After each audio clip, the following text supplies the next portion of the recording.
بسم الله الرحمن الرحيم اللهم صل على محمد وآل محمد وعجل فرجهم. In the name of God, the compassionate, the merciful, hello dear brothers and sisters, respected viewers. I would like to congratulate the birthday anniversary of Imam Hassan al-Mujtaba, son of the commander of faithful Ali ibn Abi Talib alayhi salam, to Imam of our time, Sahib al-Asr wal-Zaman, Ajjalallah ta'ala farajahu sharif, and then to all of you dear brothers and sisters who are watching this live show at the moment right now. I hope, inshallah, all your prayers, your worships to Almighty God, and your siyam, as it is said in Arabic, inshallah, has been accepted by Allah subhanahu wa ta'ala, and this great day, or let's say this great night, which is the night of the birthday anniversary of Imam Hassan al-Mujtaba, has been and be a great night for all of you, dear brothers and sisters, especially followers of Ahlul Bayt salawatullahi wa salamuhu alayhim ajma'in. If you remember, yesterday night we had a very unique, beautiful live show, and we had Sufrat Imam Hassan al-Mujtaba alayhi salam. That was a very great show, and mashallah, lots of respected viewers contributed and joined us, and they started sponsoring for the next week, on which inshallah we're going to have another Sufrat Al-Baneen. So if you would like to join as well and contribute to this Sufra and ask Almighty for your hajat or send blessings to your marhumin, don't forget to call and contact the Imam Hussein TV3 group, and then my colleagues, they will be able to help you and tell you what to do, how you can contribute in this great Sufra and show. So inshallah everything is going to be great once again. Tonight, as it is night of Friday, or it's Friday night, let's say, if we can just say it like this, it always confuses me, you know, night of Friday, Friday night, oh my God, it's a little bit, you know, weird. Anyway, in this night, which the day was Friday, and now it is Friday night, let's say, we are next to Holy Shana from Hussein alayhi salam once again, and we are in Karbala and having and presenting and broadcasting this live show for those who love Ahlul Bayt salawatullahi wa salamu alayhim ajma'in, for those who wish to be here in Karbala, but as long as the ways and the borders are locked due to the coronavirus. So here we are, and we are going to be your representative and perform ziyarah on your behalf. So if you're ready to start another night with Imam Hussein alayhi salam, and maybe in a couple of hours you're going to start your fast after having sahar, having the special meal which is eaten before the call for prayer in the morning and dawn. And let's be Za'irin of Imam Hussein alayhi salam. Let's perform a ziyarah and say humble salam to Imam Hussein alayhi salam and Abbas alayhi salam, and actually congratulate Imam Hussein alayhi salam as well for the birthday anniversary of his older brother, Imam Hassan al-Mujtaba alayhi salam. So if you're ready, just join me and let's all together say humble salam to Imam Hussein alayhi salam and Abbas alayhi salam.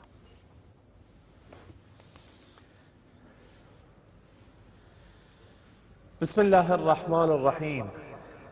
السلام عليك يا أبا عبد الله. O Mawla, O Master, Imam Hussein, I would like to congratulate you, the birthday anniversary of your beloved brother, of Imam Hassan al-Mujtaba alayhi salam, the second Imam who was born in the 15th of Ramadan in the 3rd year of Hijrah.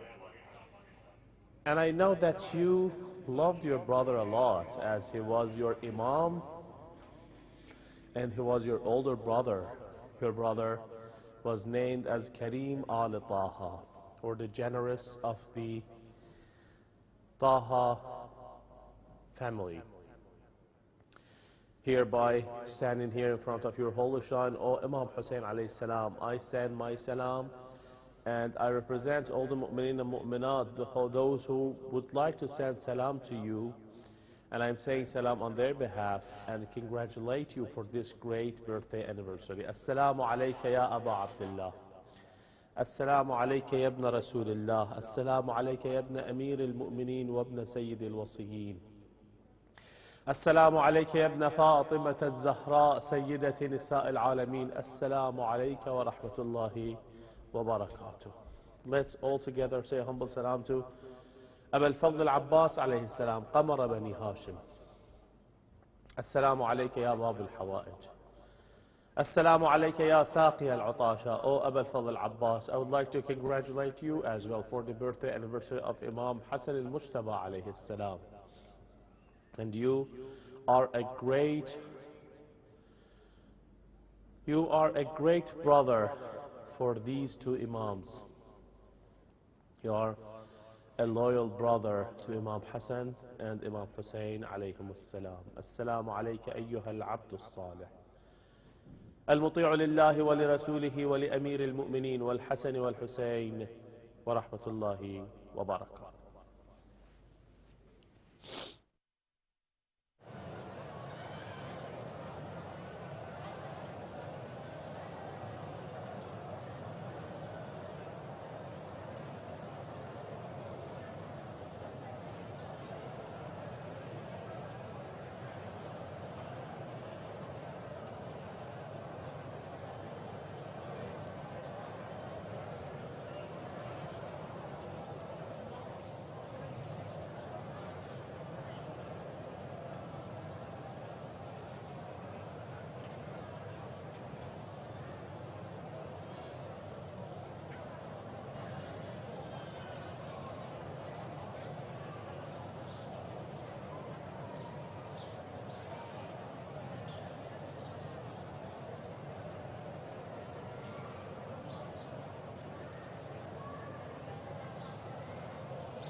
I'm just watching the great footages and pictures which are shown by my dear brother, the director, to you, dear brothers and sisters. Very beautiful and unique footage.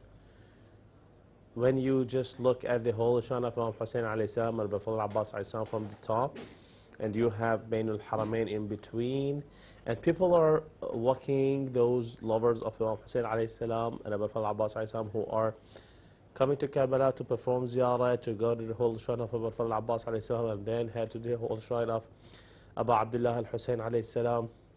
This is a very beautiful footage and view, so I hope and I ask Almighty, in sake of the Imam of our time and in sake of Imam Hassan alayhi salam, the one whose birthday anniversary is this night, inshallah, as soon as possible, all of you dear brothers and sisters be able to come to Karbala and be Za'ir of Imam Hussein alayhi salam and Abu Fadl Abbas alayhi salam. It's very hard for those lovers who are used to visiting some people to stop visiting them for a long time. I know that. There are lots of people who send me messages. There are lots of people who call me directly and they want me to perform Ziyarah on their behalf, or they would like to say salam to Imam Hussein Hassan while I'm in Bain al-Haramain or I'm in the studio. So I can feel that how it feels. I can understand how it is hard for those who are separated from Ahlul Bayt physically. I say physically because nothing will ban and stop the hearts of mu'mineen and mu'minat to contact and come to Karbala. Right now, you're watching this live show and you are looking at the golden dome of Abu Fadl Abbas alayhi salam just behind me, and in another footage you can see the golden dome of Abu Abdullah al-Hussein alayhi salam. So your heart is connected automatically with Ahl al-Bayt salawatullahi wa salamu alayhim ajma'in.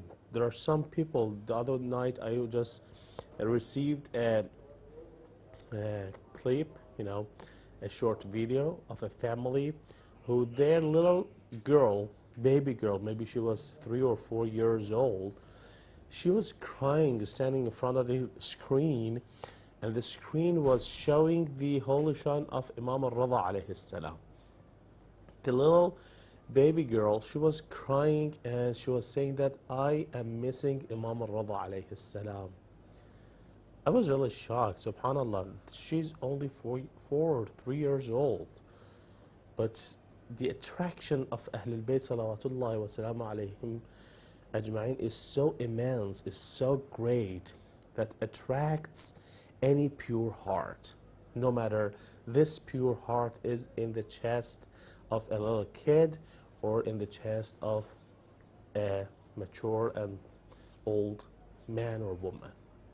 So, as long as we are followers and lovers of Ahlul Bayt salawatullahi wa salamu alayhim ajma'in, we find tranquility, we find peace once we get connected to Ahlul Bayt salawatullahi wa salamu alayhim ajma'in. And this show, the Shining Moons show, is designed and is broadcasted in this regard, in order to make you closer to Ahlul Bayt and to give you the required information, or a portion of the required information, let's say, maybe it's this kind of saying is better, a portion of the required information about Ahlul Bayt salawatullahi wa salamu alayhim ajma'in, through talking and discussing about the most comprehensive form of Ziyarah, Ziyara Al Jamiah. Inshallah, in a few minutes we're going to have the respected guest Sheikh Mustafa Akhound in the studio with me. So until we have this respected guest into the studio, let's have a short break. Once again, let's look the beautiful holy shan of Imam Hussein alayhi salam and Abu Abbas alayhi salam once again. Then inshallah we will be back with the respected guest.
Okay, hello once again, and welcome to the Shining Moon live show in Karbala.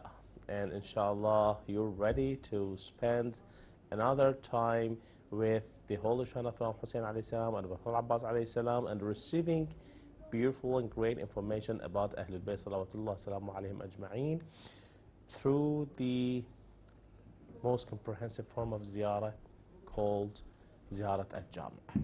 So let's welcome the respected guest, Sheikh Mustafa Akhound, who is here in this studio with me right now at the moment. And inshallah, after that, we go ahead with the rest of this ziyarah. Assalamu alaikum, Sheikhna, and I would like to congratulate you for the birthday anniversary of Imam Hassan Mustafa alayhi salam as well. Wa alaikum assalam wa rahmatullah to your brother Mustafa, and also to all the viewers of Imam Hussein TV 3. Asking Allah subhanahu wa ta'ala, by the blessing of these nights, this night, the night of the birth anniversary of Imam Hassan al-Mustafa alayhi salam, Kareem Ahlul Bayt, the most generous, to give us the best idea of our time, and that is for Allah subhanahu wa ta'ala to hasten the appearance of our beloved Imam Mahdi ajalallah ta'ala farajahu al-sharif, and for us to be inshallah amongst his companions and his sincere soldiers, and to grant all the viewers of this blessed show, this blessed channel, the visitation of the shrines of Ahlul Bayt alayhim salam very soon, inshallah. I'm at your service. Inshallah, thank you. And as this is the 14th episode of this live show, I don't want to just to say that it's great just because we are presenting it, but I would like to say it's great because we're talking about Ahlul Bayt salawatullah salamu alayhim ajma'een. So let me say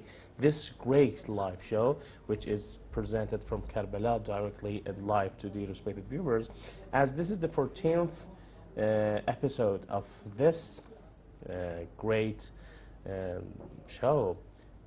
Would you like to say something about Imam Hassan Mustafa alayhi salam, just even as a hadith, and as this night is blessed by the birthday anniversary of this great Imam, and then we just start? Sure, I mean, as we are discussing every night, we are talking about Ahlul Bayt alayhim salam, each and every one of them. We are, alhamdulillah, we have brought some examples. I mean, it's not enough examples from their lives, which every second, every minute of their lives are a lesson plan and a plan for us to better our life and enhance our life and get closer to Allah subhanahu wa ta'ala by imitating their behavior and their personality. But Imam Hassan al-Mustafa alayhi salam, specifically, as you also mentioned it last night when we had the Safra and Majlis of Imam Hassan al-Mustafa alayhi salam, is that let us be generous, not only financially, it means generosity. Some people, when they hear about generosity, they say, okay, we don't have any money, how can we be generous? Yeah. Generous is not only money, it's about personality. To be generous, it's to have that personality of giving, to have that personality of sharing, whatever that might be. Some people, you might see them, they don't have wealth, but they have knowledge. When it comes to the knowledge, they are kind of hesitant when you go to them and you ask question. Their attitude towards you when they ask question, it's kind of a weird attitude that's, okay, I can answer you one question or two questions, and that's enough. But we see within the life of Ahlul Bayt alayhim salam, Imam Hassan alayhi salam, all the Ahlul Bayt alayhim salam, people would come and ask questions again and again and again. Not only just normal questions, wealth, whatever they wanted, they would come to Ahlul Bayt alayhim salam, and Ahlul Bayt won't get tired. So again, it's a personality. So let us have that kind of personality of generosity. Let us learn from Imam al-Hassan al-Mustafa alayhi salam, appreciate his life, and in a way that we become generous like him. That Imam Hassan, I want to be generous. Anytime that we go to Ahlul Bayt alayhim salam shrine and we ask for wealth, oh Allah, give me the wealth and give me the generosity of Kareem Ahlul Bayt alayhim salam to spend it for your cause. Yeah. And for helping needy people and helping spread the religion of Islam, as Ahlul Bayt alayhim salam did. So ask for wealth, and if you add to that getting the tawfiq and the blessing to spend it for the sake of Ahlul Bayt alayhim salam, I'm sorry, it will increase the chance of you getting it. Because if we don't have money, and we didn't spend it for the sake of Allah and Ahlul Bayt alayhim salam, we won't be asked on the Day of Judgment, why didn't you spend? Allah didn't have the money. But if we have the money, and we don't spend it for the right reason, for the right cause, helping needy people, it doesn't contradict us spending for our own family and relatives, not at all. But again, having the hands of giving, Allah on the Day of Judgment will ask us, I gave you for every dollar, every penny, every pound, we are going to be accountable. I gave you, did you spend it in the right way or no? So this is something that I think we can learn from the life of Imam Hassan Mustafa alayhi salam. Thank you. It's a very great thing, especially the case through which you say that generosity is not only about wealth and about money and about giving money to the others.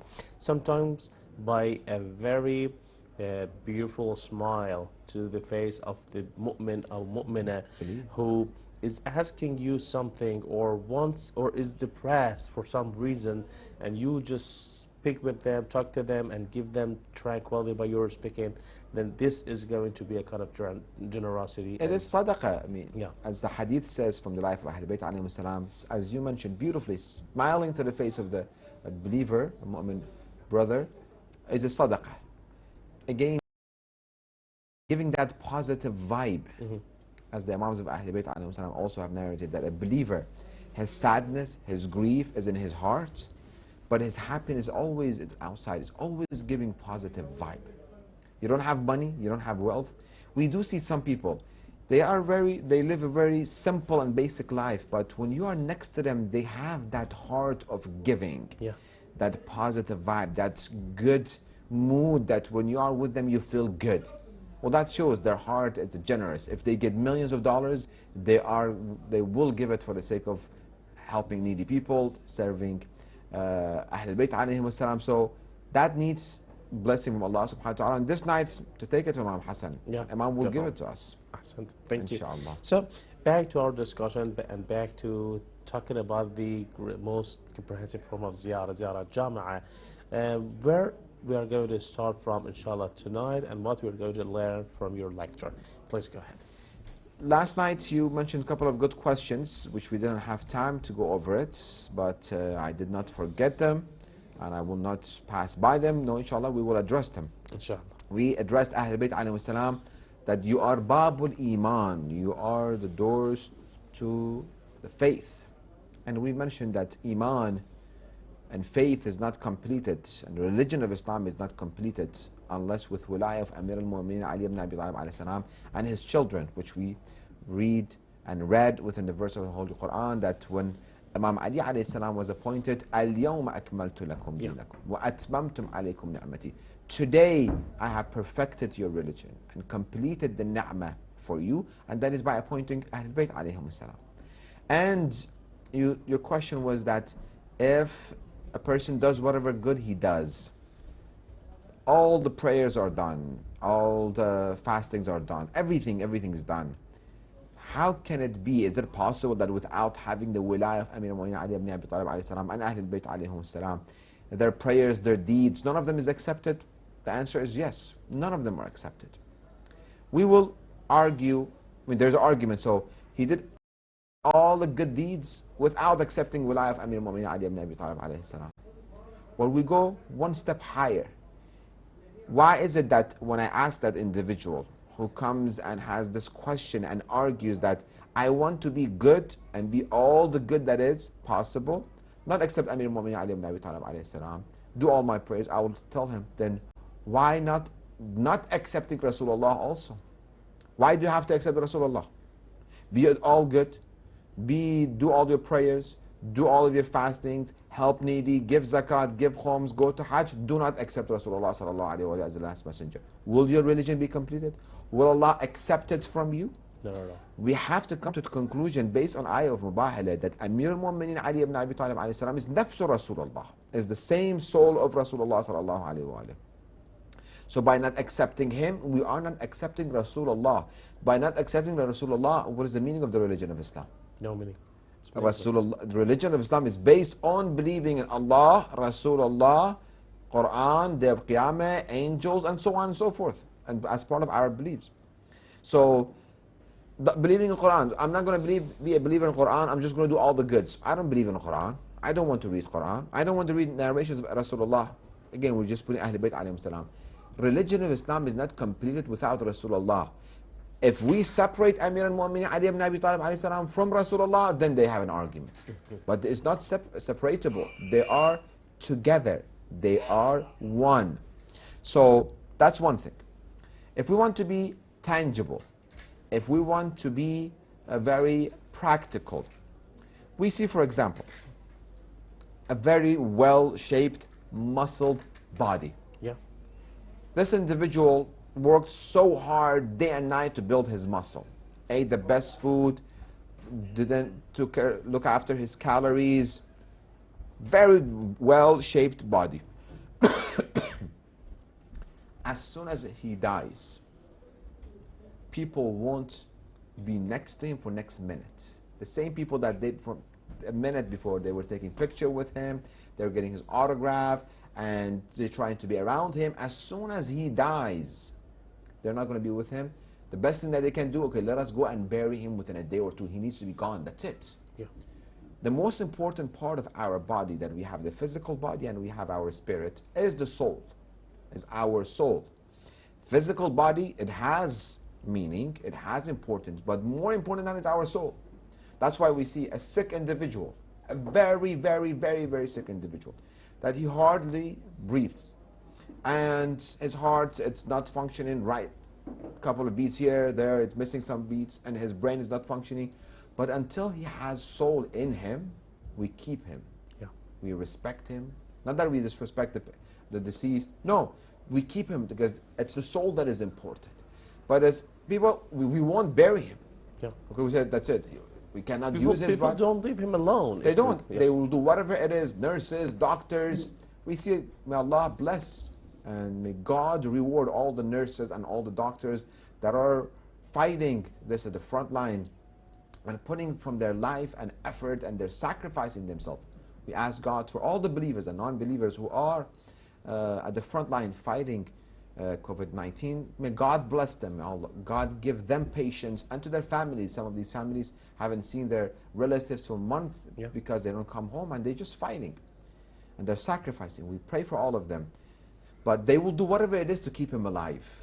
So it is the soul that is important, the soul of the religion of Islam. Let the outer shell be as beauty as possible, let it have the best body, but as soon as the soul is gone, this is it. This human being is dead. We need to bury him. We have to move on.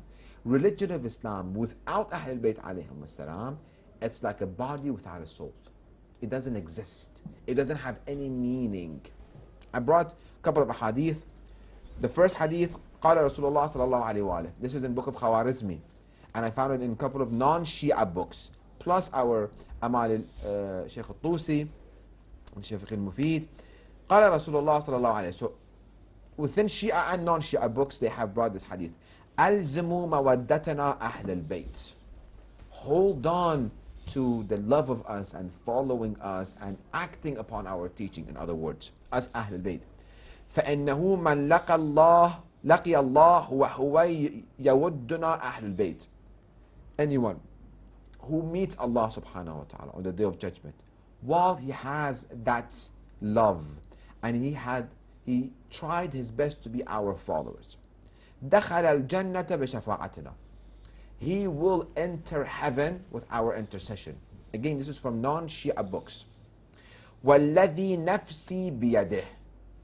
Rasulullah saying, by the one who has my heart and my soul in his hand. لا ينتفع عبد بعمله إلا بمعرفة حقنا.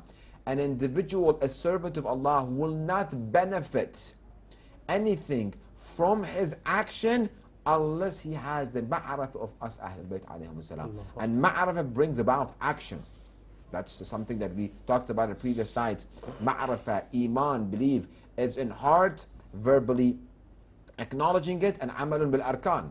If I love Ahlul Bayt alayhim salam, but I don't follow them, that doesn't show love. I'm saying it only verbally. I am a believer. Allah says you're not a believer unless that is in your heart. And Rasulullah says also acting upon the teachings of Muhammad and Ali Muhammad sallallahu alayhi ajma'in. So If we want to benefit from our salah, from our zakat, from our khums, from our hajj, from our jihad, from our everything striving toward Allah subhanahu wa ta'ala, against our ego, that's good meaning and the true meaning of jihad, one of the meaning of jihad, that cannot be done unless we have the ma'rifah of Ahlul Bayt alayhim salam. Because when we have a ma'rifah of Ahlul Bayt, when we read Quran with that knowledge of Ahlul Bayt alayhim salam, I won't blow myself within innocent people, within supermarkets or bazaar, thinking that and believing that I will have lunch with Rasulullah sallallahu alaihi wasallam because I have ma'rifah of Ahlul Bayt. That ma'rifah brings about reading their life, reading their history, and brings about acting upon their teachings. That's one hadith. Another hadith, this is the second hadith, it's on the Shia books. An Abi Ja'far alayhi salam. Bunya al-Islam ala khamsati ashya. Islam has been built on 5 things. Ala salah, number 1, prayer. Was zakat, number 2. Was sawm, fasting, number 3. Wal hajj, number 4. Wal walayah, accepting us Ahlul Bayt alayhim salam and the guardianship of Muhammad and Ali Muhammad salawatullah alayhim ajma'in, and following Amir al-Mu'minin Ali ibn Abi Talib alayhi salam. قال زرارة فقلت وأي شيء من ذلك أفضل. Which one of these 5? There's 5. Salah, fasting, zakat, hajj, or accepting your guardianship. Which one of them أفضل, has more virtue, is more important? قال الولاية, accepting guardianship of us Ahl Bayt. أفضل. Why? لأنهما مفتاحهن. لأنها مفتاحهن. Love of Ahl Bayt alayhim salam, as we talked about the car and the key within the previous episode. This car won't operate. Salah, zakat, khums, hajj, it won't be functioning the way that Allah wants it to function without the key. And that key is the wilayah of Ahl Bayt alayhim salam. لأنها مفتاحهن. If you don't have the key of wilayah of Ahl Bayt alayhim salam, forget it. This car won't operate. والوالي هو الدليل عليهن. Wali, the guardian, which is today, this day, in our time, our guardian, our wali is Imam al-Mahdi ajalallahu ta'ala farajul sharif. He is the one ad-dalil alayhinna. He's the one who guides us. So we won't be praying, taking wudu with the air and the sky. I don't know where we get the wudu from. In other words, if someone has got, or let's just say it first in this case, that if someone has no wilayah, has no love towards Ahlul Bayt salawatullah wa salam alayhim ajma'in, and he doesn't follow them, whatever he does is not accepted. Of course not. But in another way, or in another word, if someone, for example, has got wilayah of Commander of Faithful Ali ibn Abi Talib alayhi salam, and he loves Ahlul Bayt and he tries to be like them, but for one reason, I don't know, any reason, for example, he's not wealthy enough, he's not able to go to Hajj. It's okay, his iman is not damaged. Of course. Or if for some reason he can't fast. Very true. He is not fasting. Very true. Okay, but he still is mu'min. But if he says that, no, for one reason I can't have wilayah of Amir al-Mu'min, no, it's not accepted at all. Very good point you mentioned, which is a narration. There are a period of time for sisters who cannot pray. Yeah. Within a month, 5 days, 7 days, 10 days, they don't pray. Yeah. So, also they don't fast within those days. A sick individual is not allowed to fast. It's haram when a sick individual, this is a hukum, if fasting harms him, that individual should not fast. Hajj, until now, for example, I haven't been to Hajj because I don't have enough money to go to Hajj. All of this will be excused. That lady who didn't pray, they didn't fast because of the reason that it was her menstrual period. The sick person, I know an individual, many years, because of his kidney problem, he's not fasting. He's just paying his fidyah. So all of them, it's okay, but the wilayah is something that you must have it. Having that wilayah, even those things, shortcome, it's like, again, you have the key, you turn on the key, you go a little bit, but you don't know how to function, the car stops. But still, you can turn it on again and you go. You turn it on again and you go forward. Ahlul Bayt alayhim salam said, with that wilayah, our intercession will kick in and we will intercede because you had that wilayah and you tried to be your best. And here is another question. We've got different type of, matches or matchings. So we have just discussed two kind of matchings, and there isn't another kind of matching, which is the one who says that, okay, I have wilayah of Ahlul Bayt, I love them, but he intentionally doesn't say his prayers, doesn't fast, or doesn't, for example, give khums or zakat, or I don't know, any other mandatory ahkam or things that he need to do, but he says, no, I don't do that, but I really have got wilayah. So what is this person going Beautiful to do? hadith will reply to your question. Imams of Ahl Bayt alayhim salam have narrated, لا ينال شفاعتنا مستخفا بالصلاة. Our intercession will not reach the person, not that he's not praying. No, the person who doesn't believe in salah and who doesn't pray, he's not a Muslim. He's a hypocrite. No, he's not. He's kafir. The person who purposely... No, who says that I love Ahlul Bayt, but he doesn't pray. But he's kafir. The one who purposely intentionally said, I don't believe in salah and I don't pray, not believing in any of ahkam, intentionally and purpose. Sometimes you don't have the knowledge of it. Yeah. It hasn't reached you. You're not informed. Well, that's something else. But no, you know of it, but intentionally say, I don't believe in it. That's kufr. Imam says our intercession will not reach the one who's mustakhaf bis salah. What is mustakhaf bis salah means? Time of salah comes. We're watching a Super Bowl, football Super Bowl. Time of salah comes. We delay our salah until halftime comes. So the halftime will do whatever they do. I will then pray. I'll do my prayers. That's called mustakhafan bis salah. Giving value to something higher than salah. We're sitting within a gathering, we have been invited, time for food comes, or we're just sitting, it's not time for food. We're just sitting, we're talking and chit-chatting and talking. Time of adhan comes, adhan is said. Well, I said, okay, we're doing here, I'll do my salah later. Again, I'm giving superiority to my gathering and chit-chat, then Allah is calling, Allahu Akbar, I'm doing something. And anything that we give, I said this one time, I think the only thing that we can say that is allowed for us to delay our salah is for a doctor who has his hand in the heart of someone. He's doing an open heart surgery. He cannot leave it. He's the only one. He must finish his surgery. Allah is Ghafurur Rahim. If not, there is no excuse for us. I'm not sure. I mean, again, legitimate excuses, I understand. We are going from one place to another place. We are driving to our first service area. Adhan is said, okay, we're going to get to first service area.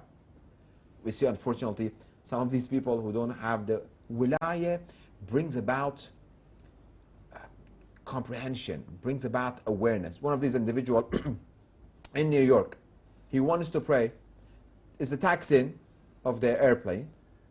As soon as the taxing, when you tax in of airplane, you must be seated. After that, you can open. Yeah. The time of adhan comes. While the taxing, he gets up. Allahu Akbar, I want to pray. They had to land the airplane again. Habibi, understand. Right now, I know we have to pray on time, but there is a legitimate reason right now. Just give it a couple of minutes. It goes hard. Always if we prayed in many of the airlines, I'll go in the back. I either fold my abaya or I get one of the blankets. I ask the pilot from the direction of Qibla. The Qibla, and I pray. You don't have to do this. This is an emergency, understandable. But other than that, how many of us we are in a taxi?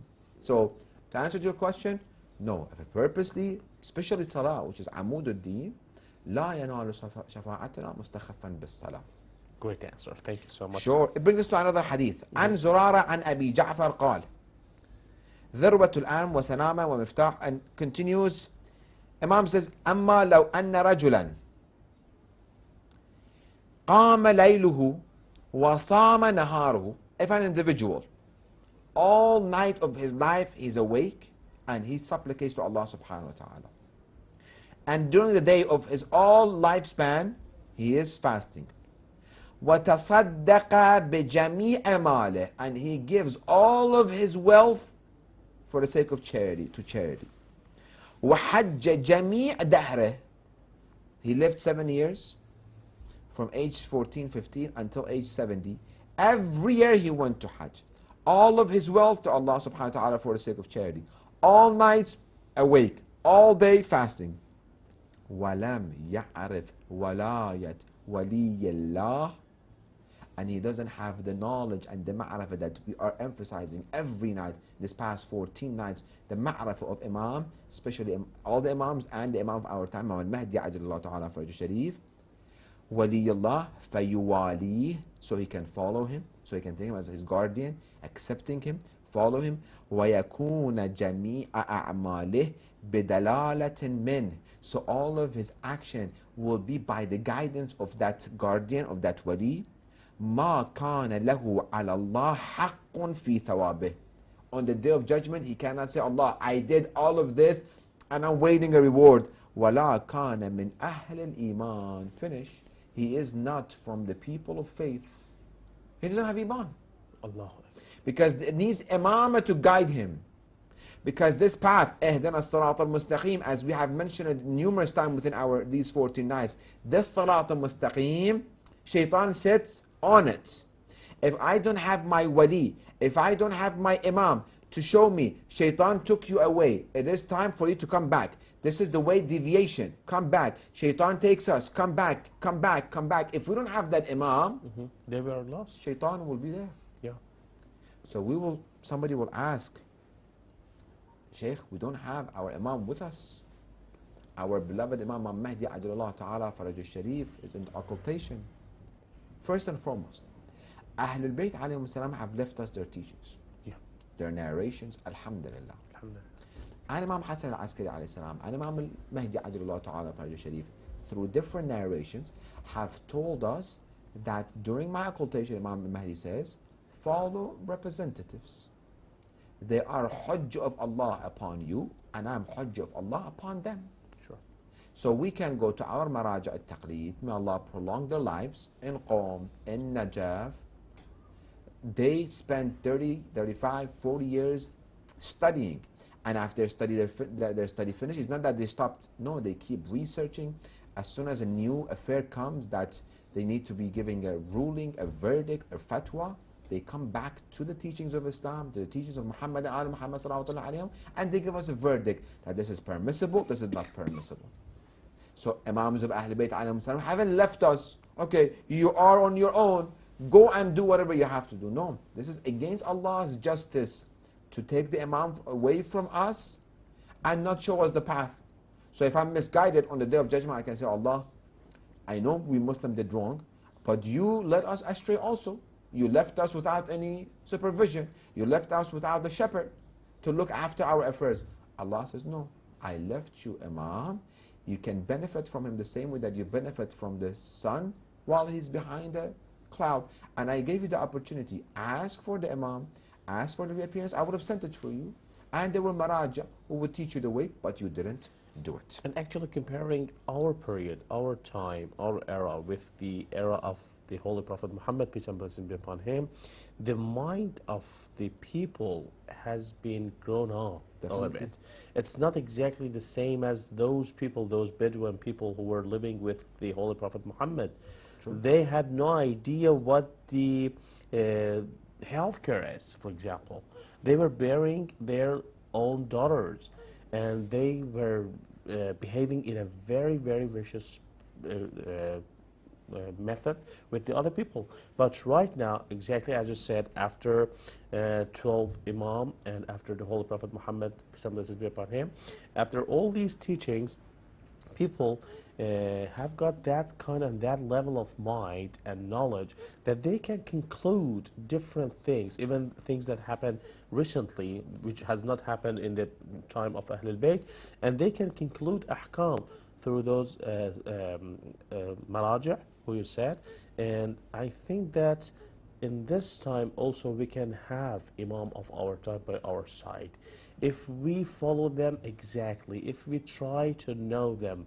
And one of these things that we can do is exactly talking and speaking about the Ziyara Al Jamiah, knowing the value of Imam. So through this way, through this approach, we can know the greatness of Imam, the value of Imam, and inshallah be a true follower. So when Imam of our time he reappears, then we are ready to be his soldiers, and we are ready to sacrifice. See, beautifully mentioned.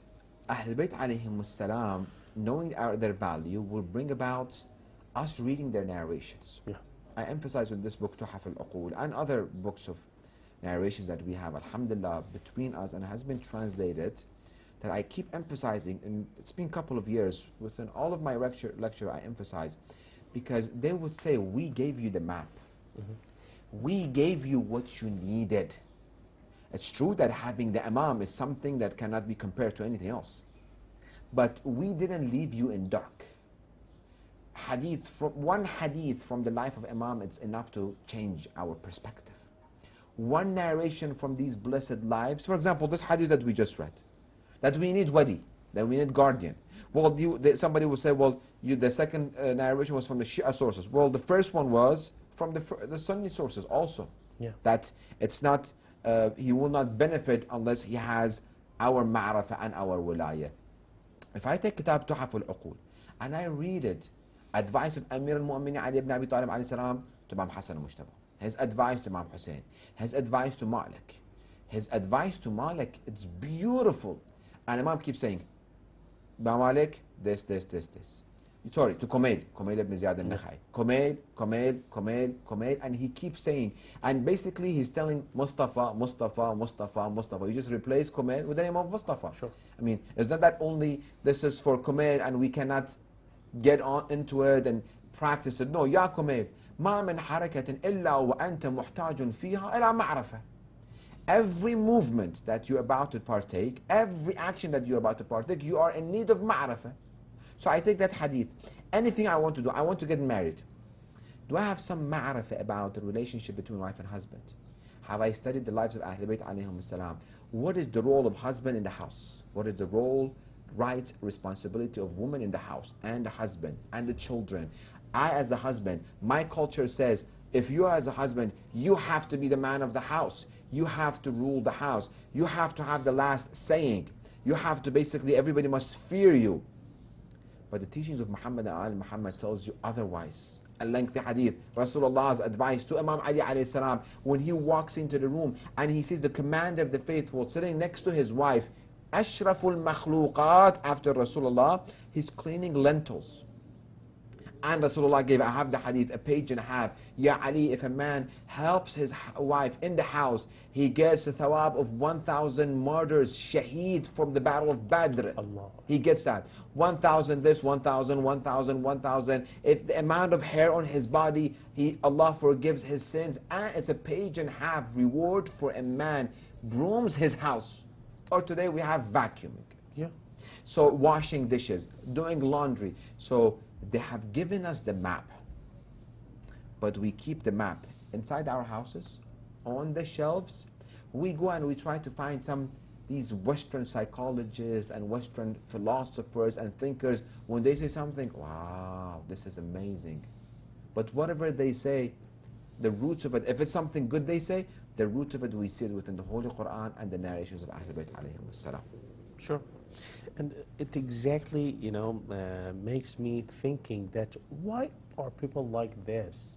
Why people, when they find a note or a sentence from a Western psychologist or from a Western philosopher, they just take it they pay attention to it and take it seriously. But when we say it in a hadith, in the Holy Quran, they'll say, no, come on, these are all outdated. They are for 1,400 years ago. They are useless right now in this moment. Why is it like this? Because we didn't practice it and we didn't see the benefit. If we would have practiced the teachings of Muhammad and Ali Muhammad salawatullah alayhim ajma'een, we would have seen the benefits. I've met people, I've seen people who were on the other side, who were not familiar with the teachings of Muhammad and Ali Muhammad, who were not familiar with the teachings of Qala al-Sadiq and Qala al-Baqir alayhi salam, how miserable their life was. Yeah. And when they came telling me, Sheikh, this one hadith changed my life, this one verse changed my life, this one story of the life of Ahlul Bayt alayhim salam was sufficient for me to completely change my personality, my perspective to life. It completely changed me. A relative of mine, about a month ago, he was going through a difficult time within financial issues and family issues and the kids' issues.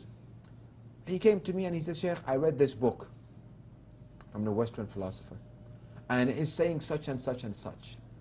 Very important for us to, because he used to sleep during the day. Yeah. Salat al-Subh, typically qada, and sleep late, playing games and stuff, and going out with his friends. He said, Sheikh, I've read that all of these millionaires, all of these wealthy people, all of these successful people, they wake up 4:35 in the morning. I have made a decision. I looked at him. I said, you know, Imam al-Jawad alayhi salam says, he dislikes, I'm not sure if we can translate the word that he has within the Arabic as a hate, but let's start dislikes.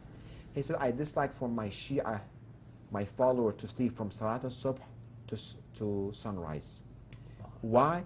He said, Allah gives us Ahlul Bayt the sustenance.